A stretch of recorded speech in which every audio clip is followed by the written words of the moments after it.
Regreso en el tiempo a una década mágica y revolucionaria. Yo viví en los 80s.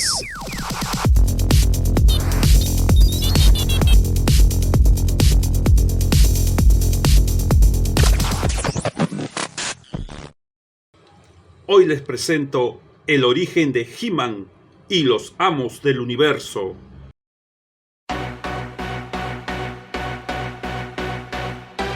Antes de Revelation,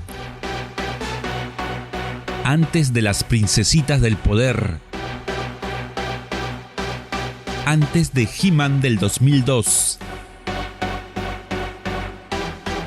antes de las nuevas aventuras de He-Man, antes de He-Man la película, antes de She-Ra, antes de He-Man y She-Ra, el secreto de la espada.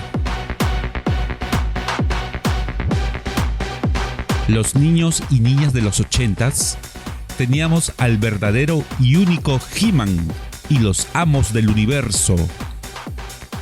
Esta es la historia de su origen. Origen. A mediados de 1976, un jovencito George Lucas buscaba empresas jugueteras para brindarles los derechos de su película, que se encontraba en pleno rodaje. Una película que ni siquiera sus propios productores le tenían fe, pero George Lucas, todo un visionario, sabía su verdadero potencial y hasta había renunciado a su sueldo de director a cambio de tener los derechos de mercadotecnia del film.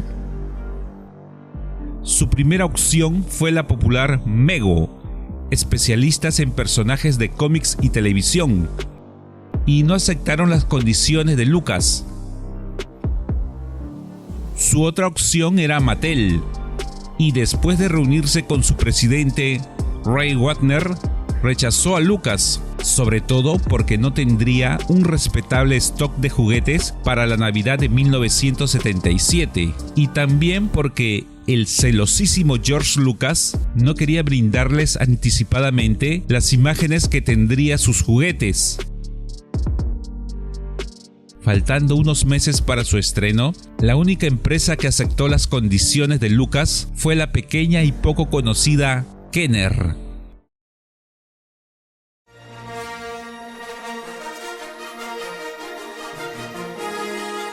En mayo de 1977 se estrenó Star Wars y contra todo pronóstico sacudió al mundo, sobre todo al del entretenimiento, comenzando el verdadero inicio del marketing de juguetes gracias a una película. En este caso, la que salió beneficiada fue la pequeña Kenner, que se agotaron instantáneamente toda su producción de juguetes de lo que sería una franquicia, mientras la todopoderosa Mattel miraba con envidia y frustración de cómo esos millones de dólares hubieran sido para ellos si no se hubiesen arriesgado a adquirir en 1976 los derechos de esa entonces desconocida película. A partir de ese impasse, Mattel estuvo atento a las ofertas de posteriores producciones cinematográficas y de ciencia ficción, empezando con Galáctica de 1978. ¡Flash Gordon! Flash Gordon de Filmation de 1979. Acá parece que hubo un primer acercamiento entre Filmation y Mattel. Furia de Titanes de 1981. Y todas esas líneas de juguetes fracasaron en ventas. Mientras que Star Wars seguía expandiéndose más todavía con el Imperio Contraataca.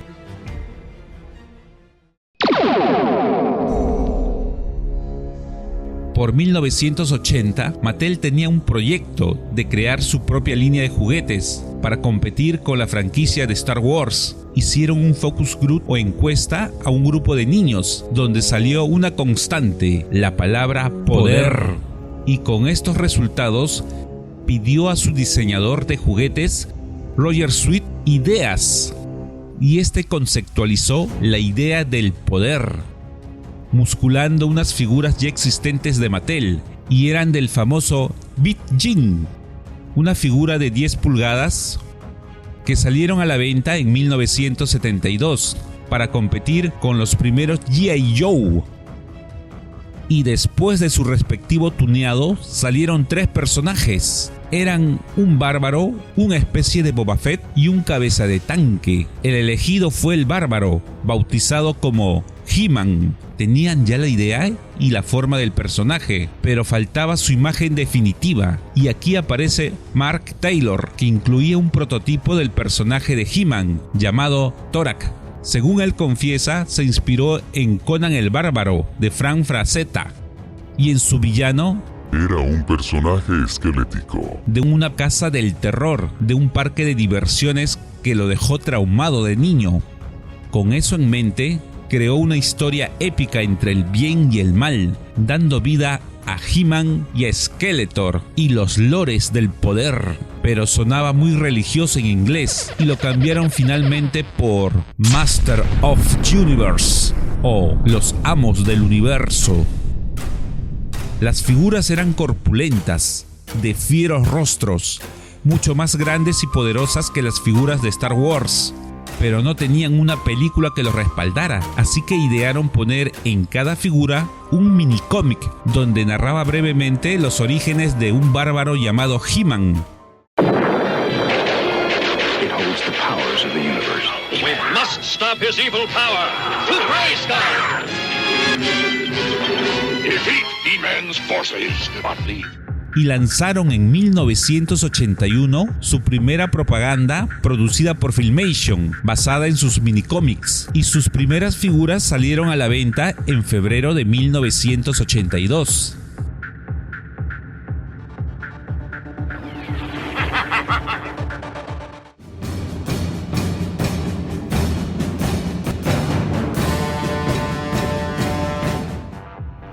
El 14 de mayo de 1982 se estrena Conan el Bárbaro y Mattel se había interesado por su película, pero lo rechazó al no ser apta para todos por lo violenta y sensual. Ya en pleno 1982, Master of Universe se había convertido en un éxito en ventas, compitiendo de igual a igual con las líneas de Star Wars de Kenner y de unos relanzados G.I. Joe de Hasbro. En diciembre del mismo año sale el primer número de sus cómics realizado por DC Comics, pero ellos deseaban más. Y para seguir con el siguiente nivel, querían como cliente a la cadena juguetera Toys R Us, que por ese tiempo era la más grande de los Estados Unidos. Y Mark Ellis, director de marketing de Mattel, fue a negociar con ellos, y estos le hicieron un fallo en su propaganda marketera. ¿Por qué ponían a sus juguetes, que son para niños mayores de 5 años, y ponen minicómics para que leyeran su historia, si a esa edad los niños no saben leer todavía? Mark Ellis, un zorro en los negocios, vio eso como una sugerencia y con una frialdad sobrecogedora les respondió: ¿no les he dicho nada de 2 especiales de dibujos de 1 hora? Y con esto convenció a los de Toys R Us. Naturalmente lo que dijo era una mentira, que luego se convirtió en verdad, pues lo que hicieron primero fue contactarse con Filmation, que anteriormente ya les había hecho un comercial recientemente, y Mattel había sacado un par de años atrás su línea de juguetes de sus dibujos animados, de Flash Gordon. Filmation, por aquella época, a inicio de los 80s, era junto con Hanna-Barbera las productoras de dibujos animados más importantes de los Estados Unidos. Les dejo un enlace de un mini documental que hice de esa ya legendaria productora. Mattel les entregó sus diseños de sus personajes y la historia de sus minicómics. Pero Lou Scheimer, dueño de Filmation, pedía libertad creativa como condición para realizar su versión animada. Los de Mattel no vieron ningún problema y aceptaron. Pero lo que Mattel no sabía es que Lou Scheimer era un apasionado en crear sus propios universos, y de los minicómics a las justas tomaron solo como referencia la imagen de los personajes, pero de su historia original, nada, al considerarlas demasiadas oscuras y violentas, y las adaptaron más para un público infantil. He-Man y los amos del universo. Yo soy Yara, príncipe de Eternia y defensor de los secretos del castillo Grayskull. ¡Por el poder de Grayskull! ¡Yo soy He-Man! Y un 30 de septiembre de 1983 se estrena en todos los Estados Unidos He-Man y los amos del universo, convirtiéndose en un éxito de inmediato y llevando a Mattel a ser un amo supremo en ventas. Curiosidades. Existe una leyenda urbana que cuenta que Mattel concibió las figuras de acción de He-Man y los amos del universo inicialmente como una anticipación de mercadotecnia de la película Conan el Bárbaro, que fue estrenada en 1982, pero debido a la censura que recibió la película, que no era para niños por lo violenta y su dosis de erotismo, cancelaron el proyecto y simplemente cambiaron sus cabezas de las figuras de acción ya creadas. En otras palabras, todo ese origen de la creación del personaje en gran parte fue una invención de ellos para autentificar sus productos ya hechos. En 1982, Conan, Propiedades Internacional, demandó a Mattel por los obvios parecidos entre He-Man y el Guerrero Bárbaro. Dicha demanda fue desestimada. Y todo esto se debió a que en julio de 1981, Conan Propiedades Internacional, a través de su agente Conan Compañía Licenciada, suscribió con Mattel un contrato de licencia por el cual se le concedía a esta el derecho de hacer y vender ciertas figuras de acción de plástico del personaje de Conan y sus personajes secundarios, como se representó en la película Conan el Bárbaro. Realmente todo esto se ve muy conspiranoico, aunque las evidencias le dan la razón a esas sospechas. Pero lo que es seguro, que He-Man rompió los esquemas y trajo nuevas regulaciones, pues antes se producían los juguetes de acuerdo al éxito que tuviera una producción audiovisual, como lo fue Star Wars. Pero con He-Man fue al revés, se hicieron los juguetes primero y luego su producción audiovisual, a modo de propaganda de sus figuras, y encima la serie daba casi todos los días, y no como los dibujos convencionales de ese tiempo, de solo los sábados por las mañanas, por la televisión abierta. De la experiencia de He-Man lo replicaron luego G.I. Joe, los Gobots, los Transformers y muchos más, creándose la ley de sindicación en los dibujos animados, donde las cadenas televisoras pedían como mínimo 65 episodios para ser transmitidas de lunes a viernes. He-Man y los amos del universo fue todo un bombazo y las ventas de Mattel volaron hasta la estratosfera. Pero muchos niños y no tan niños se preguntaban por qué las figuras de acción no se parecían mucho a los personajes de la televisión. ¿Y por qué se demoraban en salir como personajes en los dibujos animados las numerosas figuras de acción que ya estaban a la venta?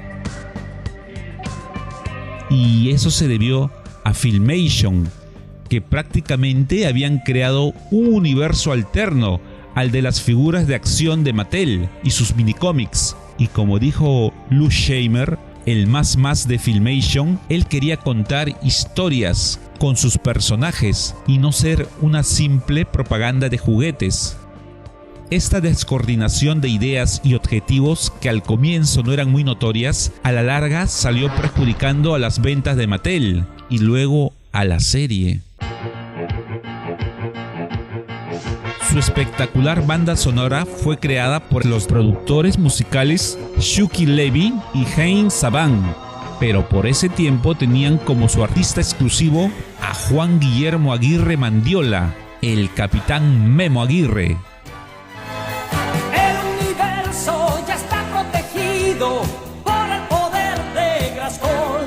La voz que escuchamos en la intro latinoamericana, y es la única cantada, pues en los demás países lo pasaban con su simple intro norteamericana.